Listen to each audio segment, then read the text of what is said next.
I've always been a huge fan of Joe Carnahan. I loved his Narc when it came out, and most of the movies he's done since then have been pretty rewarding and fun more than anything. I even love Stretch, which seems to be one that's a stretch too far for a lot of people. And I was really interested to go into Boss Level, and you have Frank Grillo, you've got Mel Gibson in a kind of action Groundhog Day, which this most definitely is. Who'd have thought Groundhog Day would have become its own subgenre?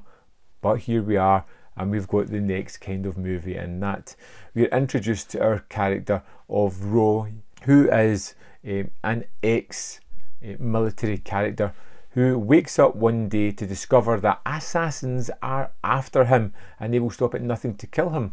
And every time that he dies, he starts that day over again. You know the premise, you know what you're getting here, and this kind of just jumps straight into the action. Now, this is kind of devoid of really characters. You know, it's just more about the situation, the fun. It's definitely a popcorn movie. Switch off the brain and just enjoy the wonderful action that's on screen. Just bear that in mind when you watch this one.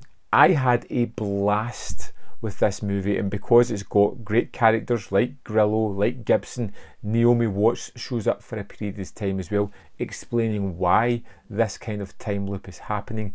But it's all about the incredibly fun action, and this is an action movie. It's just, that's what it is. It's just there to create these incredibly darkly funny moments, these ridiculously silly moments, and tremendous action. And I think it delivers in all those fronts. Sure, there's a lot of contrivances within this one, and the plot points are just there to get our character from the next beat. But I liked the look of all the people. I liked the style of the filmmaking. I liked the way the action was directed and the ludicrous nature about what some of it just takes hold. And the fact of the ramifications of this story don't really matter. They're just kind of shoehorned in there. There's several subplots that are there. One particularly with Watt's character, which is to explain what is happening and why it's happening. There's a subplot with his estranged son who he tries to connect with over several days when he just gives up the fighting and decides to just live life in a funny manner. But it all comes down to this relentless, constant, bloody, caricatured action that this movie has.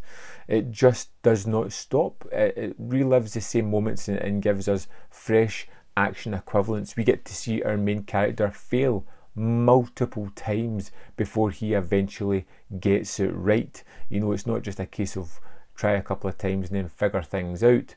It feels very much like a video game in that way, and even alluding to it with some 8-bit music and graphics at the start with the title Boss Level.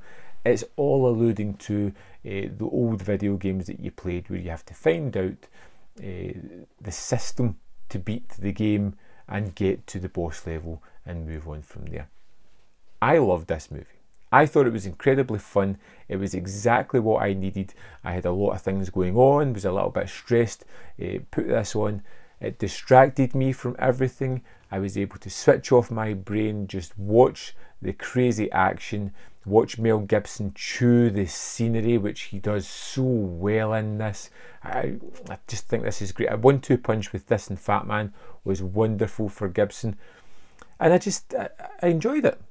Like I said, it's not one that is going to last long in the memory banks. It's not something that's going to resonate with thematics or story.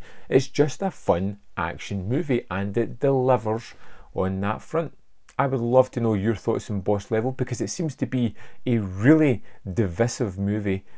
Let me know, and I'll see you next time on Man v Film.